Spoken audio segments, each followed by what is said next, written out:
y llegó el momento de meternos en el tema que nos llevó todo el año pasado y bueno, déjenme decirle que nos va a llevar todo este año, me parece, ¿no?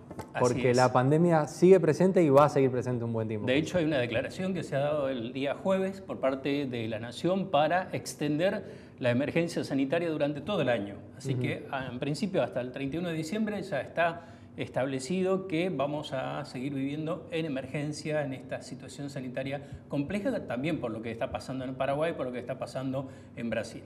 Como habíamos dicho, va a ser un poco el eje de este primer programa, que no va a ser tan político, va a ser más de análisis, más de ciencia, y también vamos después a hablar de economía, pero vamos a meternos primero en la parte de la ciencia y con alguien con quien tuvimos la oportunidad de charlar en vivo y en directo el año pasado, que es Eugenio Vargas Peña, científico neurocirujano, ¿no? Así es, y que nos ha hecho un trabajo destinado exclusivamente a metadata, han hecho una investigación y han compartido este trabajo con nosotros. Él es uno de los integrantes porque está trabajando con un colega de Brasil y bueno, tuvimos la posibilidad entonces de acceder a esa opinión y visión de los efectos que provoca justamente esta pandemia, el COVID, en el cerebro, cosas que se conoce muy poco, se está estudiando en otros países de primer mundo, pero aquí en la Argentina por lo menos no se ha tocado así en profundidad como lo plantea. Así que lo que vamos a tener ahora es un pequeño resumen, una introducción donde él nos cuenta de qué se trata, después vamos a ver algunas conclusiones.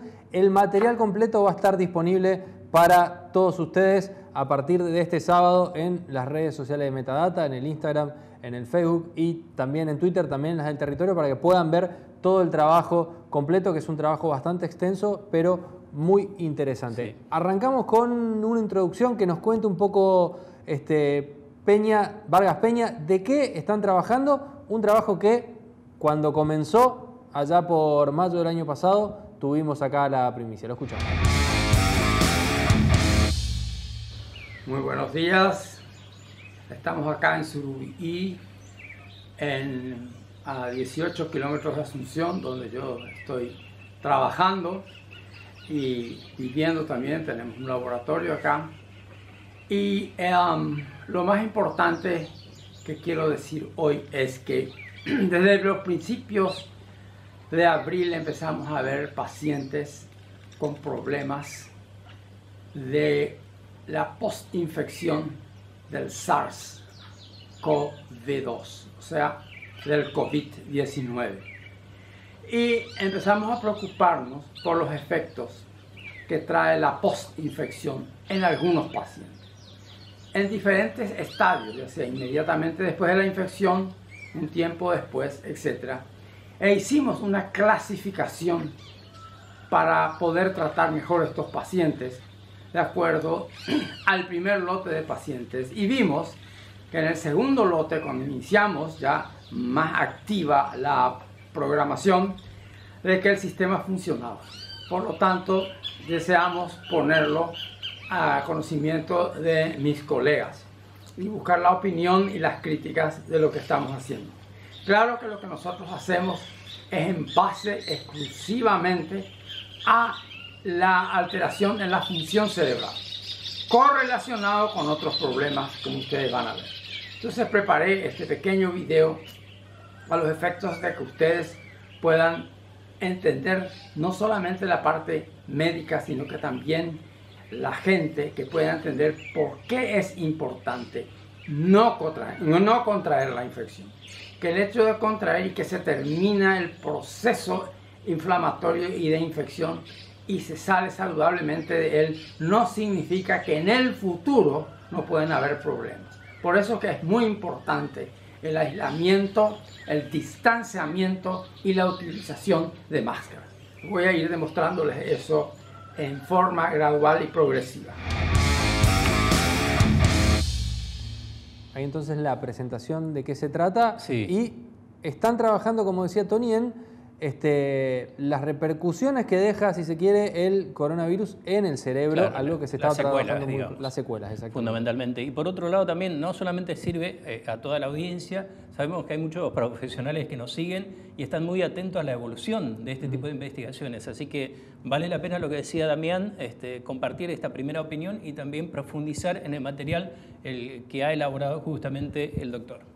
Escuchamos las conclusiones a las que están llegando, porque también hay que decir que es un trabajo que está en proceso, ¿no? Sí. Él lo va a explicar ahora, va a explicar sobre qué hipótesis todavía están trabajando, porque quedan algunas cosas por demostrar, más allá de que en el trabajo ya hay bastante demostrado. Lo escuchamos.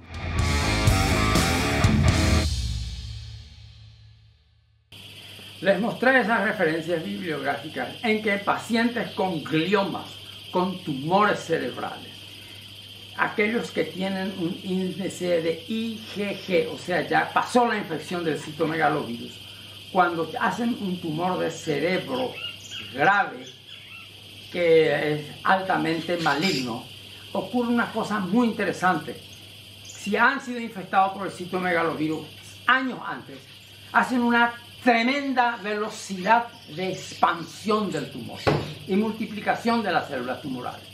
Lo que quiere decir de que el citomegalovirus aumenta, y eso es muy importante, aumenta la expansión del glioma, o sea, del tumor maligno cerebral. Eso es un detalle muy importante, se encontró por primera vez en el Johns Hopkins esta situación.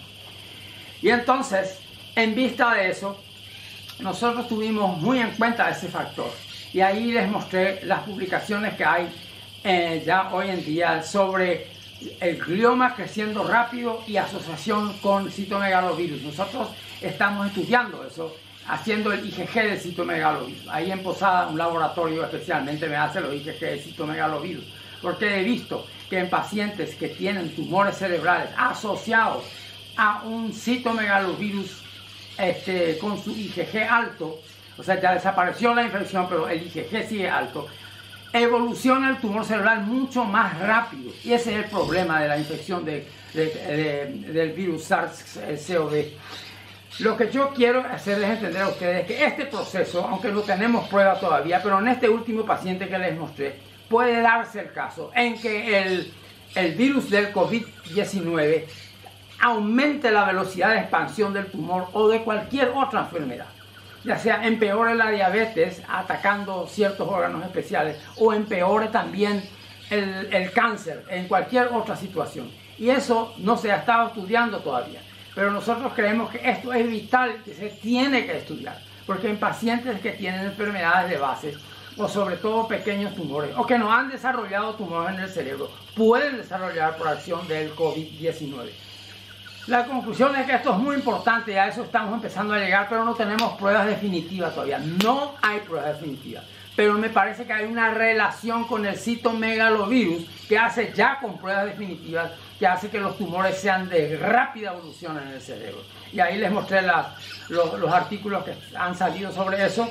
Y también yo, que estuve en el Johns Hopkins, me he munido de literatura cuando hace 2 años visité el hospital. Entonces yo quiero que ustedes tengan en cuenta que no deben tratar de evitar la infección, porque no sabemos todavía exactamente qué pasa con el sistema nervioso cuando el virus nos ataca. Y eso es muy interesante, porque quiero que ustedes tengan en cuenta eso. No vayan a infectarse, porque no es cuestión de ya me quiero infectar y después que pase, y una vez que pasa ya me quedo inmune. No es así, porque ustedes pueden ser sujetos, y esto es lo que es importante, de una complicación en semanas, en meses o en años de la afección viral que tuvieron un año antes. Por eso es que es muy importante evitar la infección del COVID-19, o sea, del virus SARS, como les estaba diciendo. Y eso es demasiado fundamental, que la familia se aísle, que la familia use máscaras, que se vacunen, ¿verdad? Yo soy un proponente de la vacuna, yo creo que sí, que la vacuna sirve, su efectividad está demostrada. El Lancet es una revista seria y la revista no va a publicar cualquier cosa, y tiene muy alto el índice de capacidad de frenar la infección de un 92 a 96% de su efectividad, de manera que hay que tener en cuenta eso. Les pido por favor, cuídense ustedes, porque no solo ustedes en la Argentina son mis hermanos y yo también quiero el bien de ustedes, y demasiado busco que aplicar el principio médico de que la prevención es mucho mejor que la curación. Bueno, espero que hayan entendido lo que les quiero enviar. Ese sistema de clasificación es nuestro. pero a nosotros nos sirve, no es de otra planeta. Nosotros estamos usando ese sistema de clasificación y nos está haciendo muy útil. Estoy trabajando también con una colega brasilera en Ciudad del Este que me está ayudando y creo que en ese sentido estamos realmente avanzando en cuanto a la recuperación de esos pacientes. El tratamiento que le damos a esos pacientes no se puede hablar de un tratamiento único porque depende de los casos, ¿verdad? Y tenemos que trabajar con cardiólogos, con neumólogos, con una serie de pacientes hematólogos. Pero lo que quiero que entiendan es que la infección mayor se hace en el tallo cerebral y se hace, no la infección, la inflamación mayor por exceso de células inmunológicas en el tallo cerebral y en el cerebelo. Hay que tener cuidado. Y después lo que vemos nosotros ya son epifenómenos de esa inflamación en el tallo cerebral, en el cerebelo, en corteza cerebral. Bueno, espero que hayan entendido lo que les he dicho. Muchas gracias por haberme escuchado y que tengan muy buenos días. Ahí está entonces Vargas Peña, que podríamos ver si a lo largo de este año seguramente vamos a intentar hacer alguna charla en vivo otra vez con él cuando esté mucho más avanzada todavía esta investigación, o quizás estén trabajando también en alguna otra cuestión que estaría bueno volver a conversar, porque fue bastante interesante y bastante repercusión tuvo nuestra primera charla con él. Exactamente, y agradecerle la buena predisposición que ha tenido con nosotros y que sigue teniendo para brindarnos este material exclusivo para Metadata. ¿Le parece si nos metemos ahora, seguimos en pandemia, pero vamos hacia otro tema que también tiene que ver con la salud y con la ciencia, y que tiene que ver con las vacunas? Sí. Y todo lo que pasó desde, digamos, diciembre para este lado, desde que ya no estábamos, cuando Argentina empezó a trabajar el tema de las vacunas y empezó con los acuerdos para traer vacunas a la Argentina, a la situación del día de hoy. Sí. ¿A qué pensaba la gente en aquel momento y qué piensa la gente hoy? ¿Qué pensaban y qué decían los políticos en aquel momento? Esto es importante conocer la evolución básicamente para demostrar también cómo vamos cambiando. Es bueno por un lado que uno vaya cambiando de opinión. Lo que pasa es que los antivacunas en ningún momento dijeron no, nos equivocamos. Porque así como han cargado en contra del error grosso que se cometió desde el gobierno nacional y ha eyectado a un ministro de salud, como en el caso de Ginés González García, del otro lado tampoco hubo una autocrítica de decir, bueno, nos equivocamos, realmente es oportuna la vacuna. No era tan mala la vacuna rusa. No era mala la vacuna y fundamentalmente es gravísimo lo que ha ocurrido de hacer una campaña en contra de algo tan importante como el intento del cuidado de la salud. Y por ahora lo único que puede protegernos mínimamente es la vacuna y todas las medidas preventivas que se dan a conocer, ¿no? Exactamente. Vamos a contextualizar dónde estamos parados hoy. Sí. Argentina en este momento tiene la vacuna rusa, la Sputnik V, que fue la primera que llegó y que fue la que generó más controversia de todo. Negociaciones congeladas, dicen algunos todavía abiertas, otros dicen está prácticamente caído, con Pfizer, esperando a ver si eso se resuelve, una de las vacunas de los Estados Unidos. Llegando vacunas Covishield del programa COVAX, que son vacunas que se fabrican en la India, bajo el protocolo de Oxford y AstraZeneca. Hay que decir que hubo algunas cuestiones estos últimos días con la vacuna de Oxford-AstraZeneca. Ya la entidad médica de la Unión Europea dijo que esos casos que aparecieron de problemas colaterales no serían tan importantes en el mundo de los 11 millones de vacunados que ya hay para Oxford-AstraZeneca y se dieron en un solo país en particular. O sea, tenemos en Argentina Covishield de Oxford-AstraZeneca. Tenemos la Sputnik V, que fue la primera y la que más se está aplicando, y tenemos Sinopharm de China, que ya tenemos 1 millón y que esta semana llegan otros 3 millones, donde se va a empezar a vacunar, y atentos acá, al grupo de entre 18 años y 60. Esto es lo que va a proponer la Nación, vamos a ver qué define la provincia de Misiones, pero los de 18 años hasta los 60, ahí me parece que entramos los dos, ¿no? Sí, sí. Sobre todo entre los 18 y los 20 entramos. 21, por ahí. Claro. Van a poder empezar a vacunarse, vamos a ver qué condiciones se ponen, si hay que tener comorbilidades o algo más. La vacuna, esa es la situación hoy. Sí. ¿Qué decir? Sí. Déjame aportarte algo que es muy importante también, a un año, porque el 11 justamente de marzo se ha cumplido un año que la Organización Mundial de la Salud ha declarado a esta enfermedad como pandemia y a partir de ahí empezamos a conocer y en muchos casos a preocuparnos. Los gobiernos se sorprendieron en muchas situaciones hasta que finalmente se concretaron algunas resoluciones y medidas. Lo cierto es que en esta carrera ha sorprendido algo muy importante que es la ciencia. Hay 200 vacunas en pruebas, en carrera, que pueden llegar en algún momento, digamos, como las que mencionaba Damián, que las que son las primeras vacunas que se han conocido, que se han probado y que se han demostrado su efectividad. Vamos a ver ahora, como decíamos, lo que pasaba a principio de enero, no en realidad, a finales de enero, cuando se cerró la llegada de la vacuna Sputnik a la Argentina y cómo empezó una campaña para tratar de desvalorizarla de alguna manera, y lo vamos a ver en alguien que es referente de la oposición y que se transformó también por sus denuncias, por la cosa que dijo, en referente de esta postura anti-vacuna Sputnik. Vemos la primera publicación y la más polémica quizás en Twitter acerca de las vacunas. Tenemos por ahí una placa para ver y ahí está. ¿Quién, si no, Elisa Carrió, ¿no? Sí. Denunciar al Poder Ejecutivo Nacional a cargo de Alberto Fernández contra el ministro de Salud, Ginés González García, por traer esta vacuna a la Argentina, diciendo que no estaban dadas las condiciones para aplicarla, todo esto de que faltaba la aprobación, si bien ADMAR lo había aprobado, no se había publicado en ninguna revista anglosajona y claro. bla, bla, bla, bla, bla.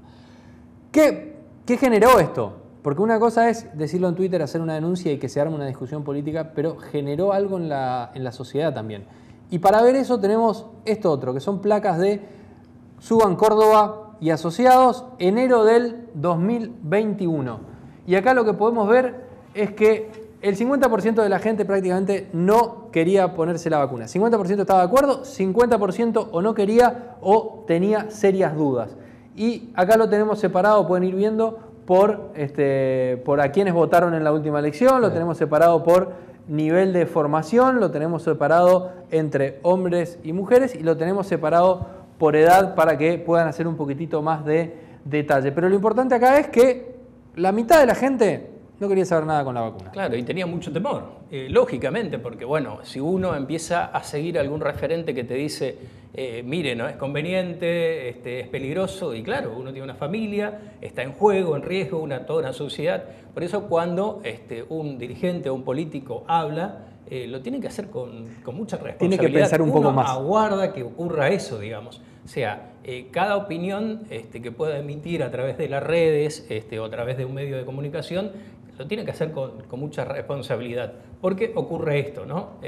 Trae consecuencias, pero a la larga, la verdad también queda volteando, digamos, sí, o termina destruyendo las hipótesis, las especulaciones y, en definitiva, este tipo de campaña que se ha hecho. Bueno, y eso fue lo que pasó. A medida que las campañas empezaron a avanzar, no fue necesario ni vacunar a famosos, ni vacunar, más allá de que se vacunaron famosos políticos Sí, y también, demás, y hermoso digamos Dios que armó. fue un error y realmente hay que repudiar también el hecho de este tipo de privilegio que se ha conocido, ¿no? A Claro. nivel nacional. Más allá de eso, lo que iba es que con el avance de la campaña y con ver que en realidad no se generaban a los vacunados efectos adversos más allá del efecto que te puede dar la vacuna de la gripe o cualquier otra, un rato de fiebre, algún dolor de cabeza o dolor en el brazo, más allá de eso no hubo situaciones adversas con los vacunados y eso empezó a generar confianza y hoy, 2 meses después de eso, la situación es totalmente diferente, pero no se lo vamos a contar nosotros, se lo va a contar alguien que está estudiando esta situación, sí, que viene midiendo desde enero, como veíamos ahí con Suban Córdoba y Asociados, cómo reacciona la gente y cómo va cambiando la opinión de la gente respecto de la vacuna Sputnik V en particular, pero de vacunarse contra el coronavirus en general. Lo escuchamos, si le parece, a Gustavo Córdoba.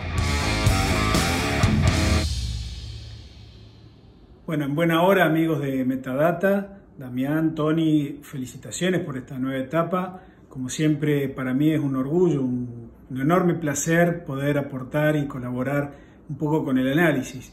Y la verdad es que en estos días se habla mucho, ¿no?, del impacto del Vacunagate a nivel nacional y en cada una de las provincias argentinas. Y efectivamente, a nivel nacional y a nivel provincial, en todos lados, ha habido afectación e impacto, digamos, en la popularidad y en el prestigio de los gobiernos y de las dirigencias en general. Es bien sabido que lo que se cuestionaba o lo que se cuestionó y lo que nos enojó tanto a los argentinos y argentinas no fue tanto que se hayan vacunado primos, parientes o allegados a los políticos, sino el mecanismo por el cual no estaba para nada claro ni fue nada transparente que se terminaran vacunando unos en detrimento de otros. Y ahí está el punto que me hace pensar que si las dirigencias creen estar exentas de esa transparencia o si las dirigencias creen estar exentas de esa posibilidad de tener una actitud de tipo moral en esta crisis que tenemos sanitaria, ¿no? Porque evidentemente hay mucha incertidumbre, pero el dato que tenemos que contrasta de alguna manera es que los argentinos y argentinas de ir a un 50% de querer vacunarse en enero, hoy hay cerca de un 70% que está dispuesto a vacunarse. Y este me parece que es un dato realmente importante, básicamente por la cantidad de información que tenemos hoy disponible, desde la publicación desde The Lancet a esta altura. Podemos decir también que los grandes medios de comunicación aflojaron un poquito en esa campaña que tenían antivacuna, que transmitían incluso la posición y el mensaje de muchos líderes opositores que repetían, ¿no?, que la vacuna rusa era un veneno, que no había que vacunarse. Es más, le recomendaban a la gente no hacerlo y hasta promovieron marchas los medios de comunicación y dirigentes opositores al gobierno nacional en esa dirección o en ese sentido. Creo que el punto, digamos, que generó la mayor controversia, pero al mismo tiempo generó un volumen de información aún mayor, el Vacunagate terminó de convencer a muchos argentinos de que si los políticos se estaban vacunando era porque realmente la vacuna rusa tenía mucho valor. Entonces, a partir de ese momento, todo el mundo quiso vacunarse. Así que creo que lo que vamos a ver seguramente en un tiempo no muy lejano es que la campaña de vacunación va a ir incrementándose, vamos a tener cada día más vacunados, esto es bastante lógico, y al mismo tiempo yo le recomendaría a la dirigencia o a las dirigencias en la Argentina que para recuperar el prestigio perdido solamente tienen que hacer tres cosas: vacunar, vacunar y vacunar. Todo eso en un marco de una transparencia realmente importante. Entonces, Gustavo Córdoba, contándonos esto, ¿no? Cómo fue cambiando y cómo hoy el 70% de la gente dice, sí, ¿saben qué? Me voy a vacunar. Sí, sí, sí. De hecho, uno lo ve, digamos. Ahora todo el mundo dice, no, es mi turno, hay una, digamos, ansiedad por vacunarse. En buena hora que esto ocurra porque, reiteramos, hay una situación de alerta muy, muy importante en Brasil y también bien sabemos el colapso sanitario que está viviendo por estas horas Paraguay con un problema muy grave y nosotros estamos ahí cerca. Ahí está la preocupación también de lo que ocurre en la frontera, una frontera muy porosa. Sabemos que la frontera está cerrada, pero como planteamos también en un artículo, la frontera no está blindada. La gente sigue cruzando de alguna manera para hacer un trámite, para ir a cobrar una jubilación, por ejemplo, como ocurre en la frontera en Brasil, de paso a hacer algunas compras o hasta para ir a trabajar y volver con la gravedad de que puede traer la nueva cepa que en este momento está generando preocupación mundial. Cuando nos toque a los de entre 20 y 25, ¿se va a vacunar usted? Sí, claro, con seguridad, bien, totalmente. Yo también, me voy a ir anotando. Antes de cerrar este tema más salud y científico, en el próximo bloque vamos a ver la pandemia y la economía, cómo está la situación hoy y hacia dónde estamos yendo. Lo último para decir es vacunación en Misiones, los operativos de vacunación están avanzando. Hay algunos problemas con el tema de los turnos en posadas, hay mucha más demanda de vacunas, hay un sistema de otorgamiento de turnos que no está funcionando para nada bien. Esta semana lo vimos, tuvo muchos errores de citación y muchos errores que generan ansiedad, que generan complicación y hasta frustración en la gente, porque mucha gente que se quiere anotar y el sistema los rebota porque los turnos, o se dan muy pocos turnos por hora o se dan muchos menos turnos por día de la cantidad de gente que se quiere anotar. Lo que dicen desde el gobierno provincial es que están trabajando en un nuevo sistema de inscripción para vacuna, que esperan tenerlo pronto, va a ser a través de una aplicación seguramente, que permitiría, en principio, que más gente se pueda anotar y que se genere, como hay en otras provincias, lo tiene la provincia de Buenos Aires, una especie de lista de espera y que, bueno, te anotás cuando querés y te avisan ellos cuando te toca el turno y serás vacunado. Veremos si esto avanza, sería muy positivo porque el sistema como está hoy, más allá de los problemas en los turnos en posadas, es frustrante, sobre todo para la gente mayor que quiere anotarse. Después va a esperar la vacuna, pero Claro. quiere anotar si quiere estar seguro de que está en la lista de espera por lo menos. Claro, y lo que pasa es que la gente grande tampoco no tienen posibilidad de acceso a WhatsApp, Internet, etcétera, etcétera. Otro problema es que realmente, bueno, complica por allí, más allá de que ellos dicen, no, también les comunicamos telefónicamente, en fin. Ha generado un problema el sistema de turnos, como lo dice Damián, y están trabajando para resolver. Resolvimos nosotros este segundo bloque acá. Sí. Lo cerramos, vamos a una pausa, a la vuelta seguimos con pandemia, pero nos vamos a meter ya en la parte de la economía local, la economía de Misiones que inesperadamente recibió muchísimo oxígeno. Así es.